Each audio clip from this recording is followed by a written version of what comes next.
Today I'm featuring the Free as a Bird stamp set, and I'm really just using the sentiments from this, but Free as a Bird stamp set, and then it has these nested labels dies, which are awesome. Love using those. And fortunately, I believe those products are carrying over to the new catalog. And then I'm also featuring the coordinating Bird Ballad Designer Series paper. And you can see I've used it lots and lots because I have lots and lots of scraps here. But I'll show you some of the full pages I have left, full sheets I have left. Isn't that pretty? That would look really cool in my living room also upstairs with that petal pink. I think this is nice for fall and even Thanksgiving. I'm not really into feathers otherwise. And keys. This would be cute for somebody making a project for somebody with a new home, or maybe starting a new job, the key to happiness, or you have the key to my heart, you know, love, anniversary, something like that. And of course, beautiful florals. But I took a lot of those scraps and cut them into little 1-inch squares.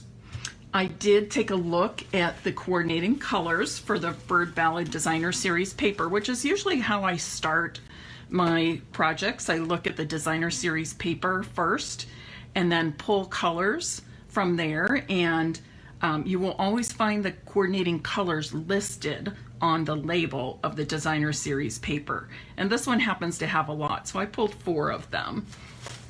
So let me show you my card samples. Okay, here's the first one. And this is actually the card sketch. It's got the standard size card base with a 4-inch by 5 1/4 inch layer, and then uses the 1-inch Designer Series papers in this layout, and then leaves plenty of room for a sentiment. And then I just added a fun little Bird Ballad trinket, the little bow trinket up here. And then here is an alternate card I made with that sketch.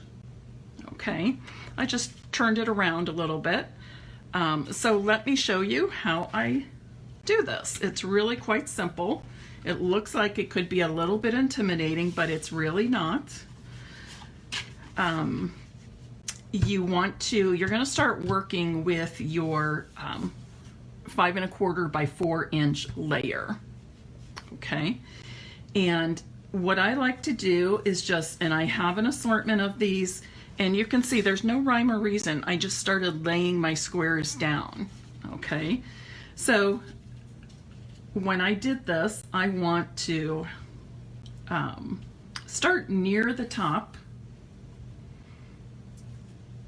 and near the middle, or at the middle.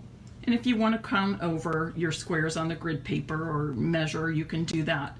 But I only am focused on the first one, that I want that to be in the middle. And then I'm going to add a second one right below that. Okay. Now, before I start adhering these or any of the others, I'm just going to start adding other squares. And right now I'm just focusing on what the layout will be. I want to make sure that whatever I make is going to be pleasing to the eye. And I try to mix in, you know, maybe some bolds and lights.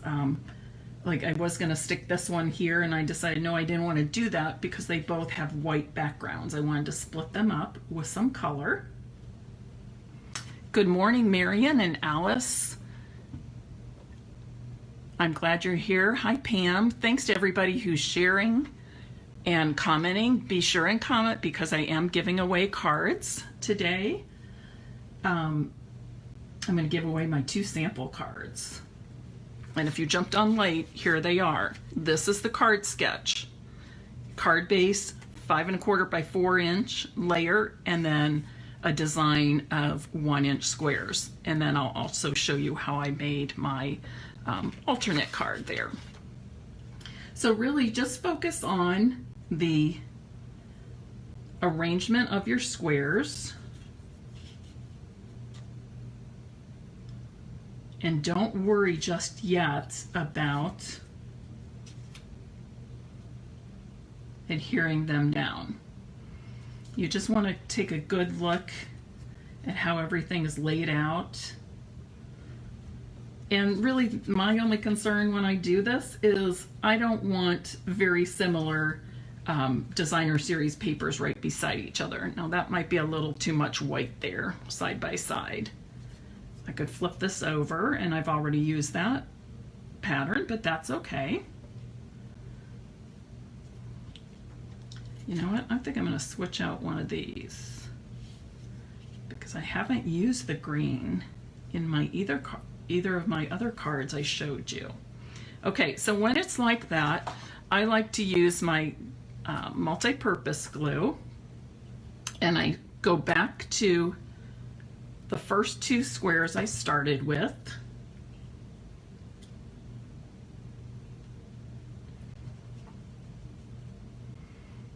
And by the way, while the Free as a Bird stamp set and the stitched nested labels dies are not retiring, they will be in the new annual catalog, this Bird Ballad Designer Series paper is retiring.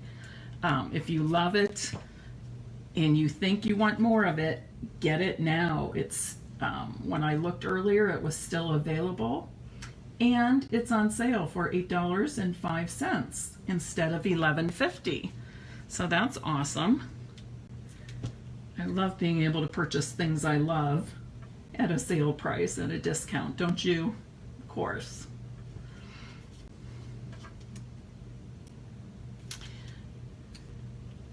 And I just keep going, and at this point now, when I'm laying these down, I'm not pressing them real hard, so if I need to adjust them a little bit, you know, if they turn or I need to adjust the spacing, I can do that. So I'm just putting, that's why I'm just putting a drop of glue in the center of the square. And really the only thing I'm doing now is when I adhere these, I'm paying attention to the spacing between the squares. You want it to look neat and consistent throughout. Whoops, I keep picking one of these up with I set my glue down.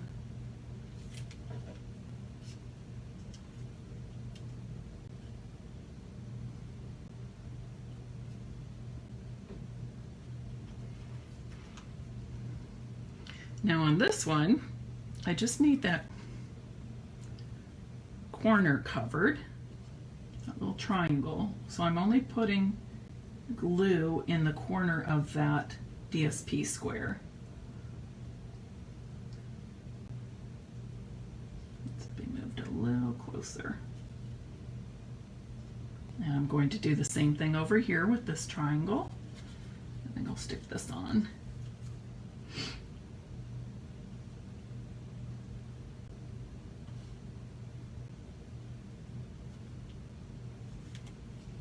So just a tiny bit of glue in that corner is all I need.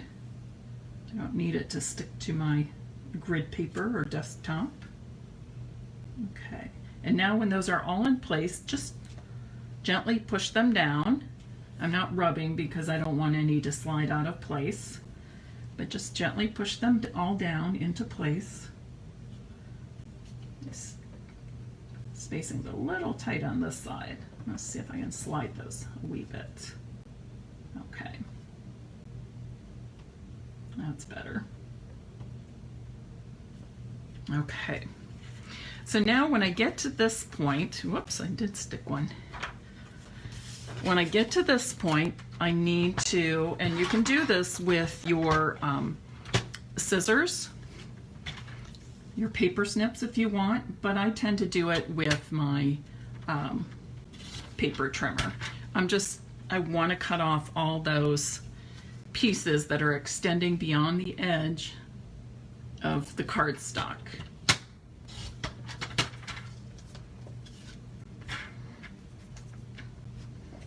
After you do this, I suggest you wipe down your trimmer in case there's any residual glue on there. Oops, I could have trimmed a little bit closer on there, huh? Didn't get quite to the edge of the cardstock, so that's a quick fix. All right, now I'm going to use some Calypso Coral.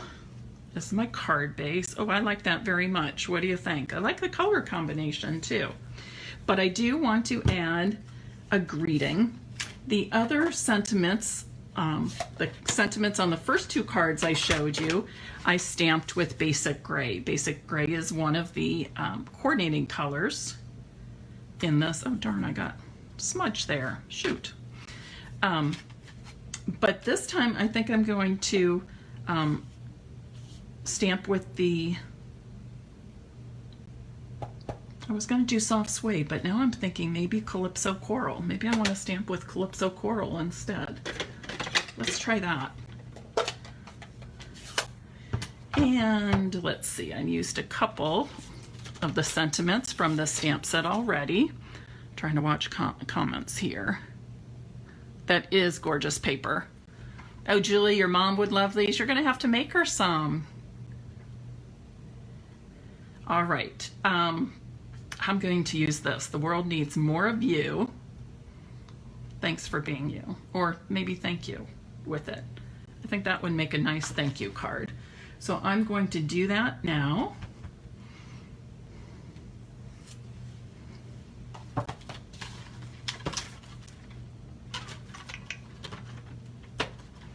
It's a nice, unique way to say thank you. Add a square over the smudge. You know what? I think I might do that. Darn, I hate when that happens. But that is life, isn't it? Life in the craft room. And I think I'm going to put it in this corner. I'm going to stamp on my grid paper first to see how straight. Oh, that's good. I wanted to see how straight it is. Actually, I might stamp off and then stamp the words. I think I'm going to do that. Just make it a little bit more subtle. Either way is fine, but I think I'll try that.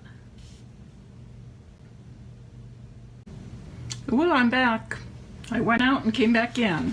But obviously I'll need to make this quick because apparently there are a lot of people on this Monday morning.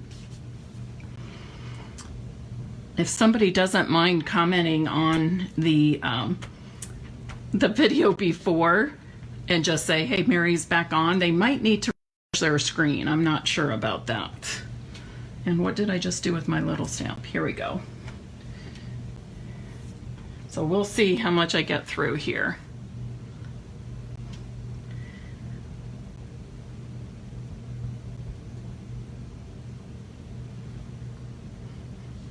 Actually, I'm going to put 3 thank yous in here.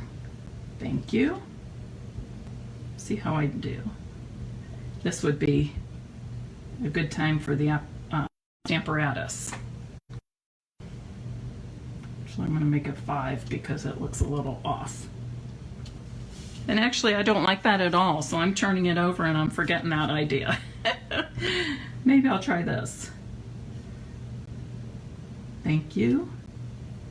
Thank you. Thank you.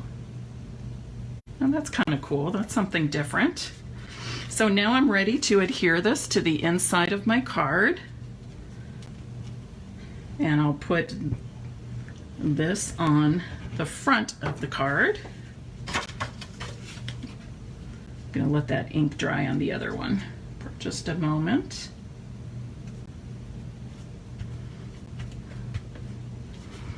I think that's good.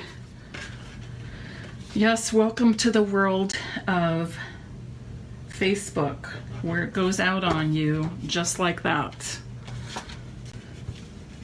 There's no rhyme or reason to it. Sometimes it doesn't at all. Sometimes the live videos get interrupted quickly and often. Okay, so there's one.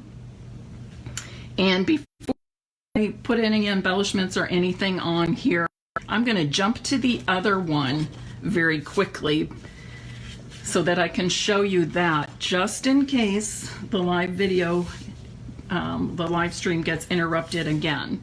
So again, I'm starting with my 4" by 5 1/4" piece of Designer Series paper. And what I'm going to do is start in a straight line. Whoops, I think I got a couple there, like this. And I'm going to have them just not quite touching that left edge of the cardstock. And once I have a couple, I can start adding the other ones.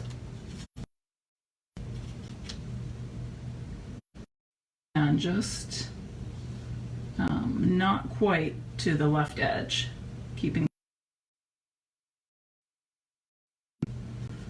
because that'll help provide. Oh, that's kind of cute one. And you know, you don't necessarily have to stamp on, you don't necessarily have to stamp right on that layer. On this one, you can see I made a label with our newest Pick-a-Punch. What was it called? Lovely Label Pick-a-Punch is what it's called. It looks like the screen is very blurry. I don't know why that is. I'm sorry if you're seeing it blurry. That's telling me there's not a really good connection this morning. And I don't have control over that, unfortunately.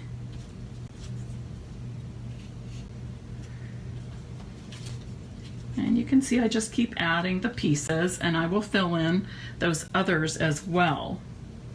Actually, I'm going to do this instead.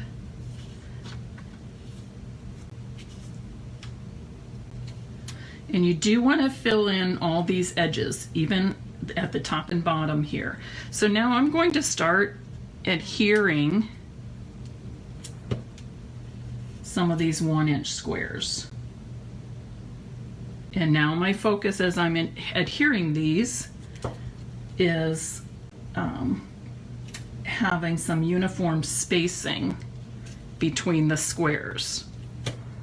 And it's easy for me to do that, make that happen, because I'm just putting a tiny bit of glue in the center of each square, which helps be able to move it around a little bit without it sticking too securely to begin with.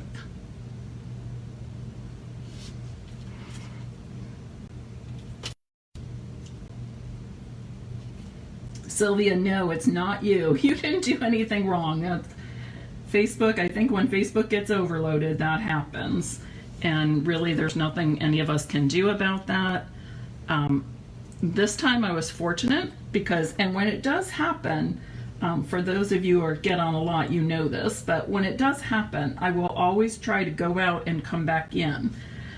This time it let me come back in. I've had times where I've tried 2, 3, 4, 5 times, and it will not let me come back in, and I just have to be done. So we got lucky this time. I was able to come back in right away. But again, I can see the connection is not that good because of how blurry it is. It is a rainy day here, so I don't know if that has anything to do with it. Oh, let's see, what else do I want? How about this one? I like that over there. And remember, when you're filling in these little triangle spaces,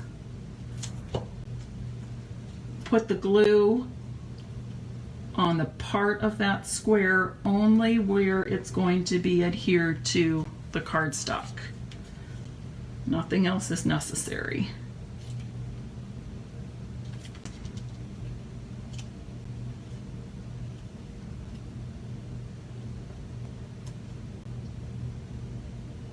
But you can see this is super easy. It's a great way to use up scraps. It's a great way to impress your friends and family, because it looks like it's kind of a painstaking process when you look at the finished cards.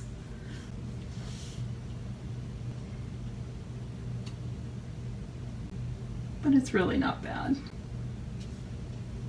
Oops, thought that one was glued in place and it's not.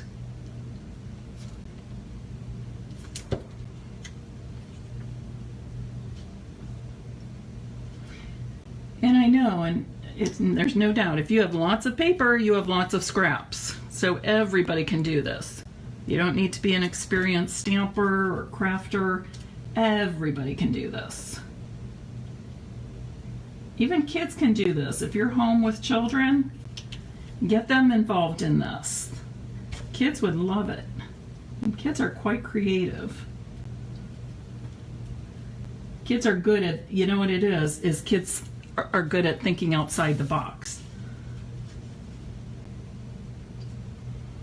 When I grew up, you know, art class was, everybody had, their project had to look just like the art teacher's project. Whereas now, we're educating kids really differently, and they're thinking for themselves and coming up with some amazing things because they don't feel limited. So this would be an awesome, easy, quick craft.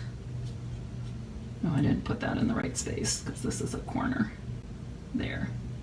Put too much glue on that. Okay. And then I need that teeny tiny little space. Now when you cut pieces off, like here from before, that's easy for me to just use some of those scraps that were cut off. So you can use scraps of scraps. How's that?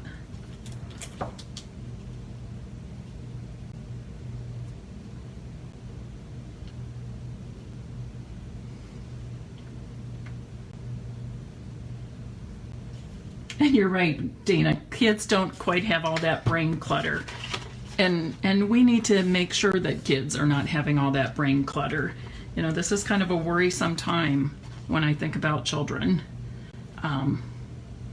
Not being able to go to school and not living that carefree summer that we think kids should be living.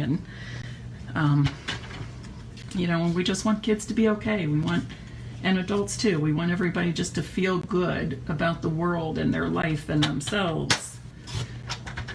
So yes, let's not clutter their brains. Let's help them become problem solvers and creative thinkers. And this is a perfect project for just like that. Another thing to do with kids, and I have done this, I used to teach elementary school way back in the day for a few years before I had my kids.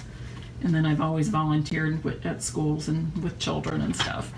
But you could give them just a whole pile of squares or scrap. Doesn't even have to be squares. And ask them to make something. They can make pictures and all kinds of things. It'll be unbelievable, I promise you, what they will come up with. Okay, so there's that one. And you can see I went from this card sketch to this variation. I'm going to add this to the front of the card base. Here's another variation. You could make this a vertical card. It could also be horizontal. Remember, we've talked about that a lot. Just changing the orientation of your cards is a great way to create variations. Oh, I can't give you this one because it's got the smudge on. But I will give this card away. So make sure you comment for to be entered into the drawing to receive this friendship card. And I'm going to finish these a little bit later, but instead of just finishing those off because I'm worried about Facebook going out again, another thing I wanted to show you here is doing something like this. And I'm not even going to cut cardstock. I have done this with squares. Last year we had, no, probably more than a few years ago. It might have been last year, but more likely a few years. I did this for some masculine cards, and they were awesome. And I'm telling you, the people who made them thought it was like the best thing since sliced bread. But any kind of pattern like this, you know, you can just do one row of overlapping squares right down the center. Oh, Julie Marson says put a flower embellishment there. And Julie Marson, you are absolutely right. I will do that. So good. Now I can give away 2 cards. You ladies are awesome. This is why I love the interaction of Facebook Lives. Now you can also go the other direction and maybe put this at like at the bottom or across the top, or you know, maybe a third of the way up. Oh, these are tending to all be the same now. Getting to the bottom of my pile. But you get the idea, okay? That's just one more way that you can use the 1-inch squares. And it's always fun. Always fun. Okay, just like that. You could even do patterns like this, the overlapping square, or the square tiles laid out on your scrapbook pages. How about as maybe part of a collage or piece of home decor? And speaking of home decor, be sure to go to my blog today, stampinpiece.com, because I am showing my latest home decor piece made with, home decor project, I should say, made with Stampin' Up! Designer Series paper. I'm not going to give it away, but it's stampinpiece.com. Okay, to see that. All right, that's all I have. I will be doing a Facebook Live tomorrow evening at 7 p.m. on Stampin' Scrap with Mary Knabe. And I want to tell you before we start that tomorrow is basically, it's not a project. It's a lesson on layering. Layers, adding layers. I will have dimensions for you. I will have things that you can cut up. Basically, I will start with a series of layers, and I'm going to show those in black, smoky slate, what's the other one? Black, basic gray, and smoky slate. And then I will have another series of layers in other colors, and then show you how you use those pieces, different size layers, to mix and match and come up with different layerings for your cards. So that's something I've been asked to do in the past. I'll have a chart for you with dimensions, so definitely plan to come to that. And I'm going to look forward to seeing all of you, and hopefully even more. Please do me a favor. As you know, I'm working Stampin' Up! Full-time now and trying to grow my business and my online presence. If you could share this group and my Stampin' Scrap with Mary Knabe business page with your friends, your family, on your timeline, other groups you belong to, I would appreciate it greatly. Please also share with them my blog, Stampin' Piece with Mary Knabe, and they can find that at stampinpiece.com. And I also have a YouTube channel, Stampin' Piece with Mary Knabe, also is the title of that. So the more you share, the more you're helping me, and the more I can plan fun projects for you, and to have some giveaways as well. All right, I hope to see you tomorrow night. Again, it will be all about layering. Layers, layers, layers. All right, have a good day. Happy Monday.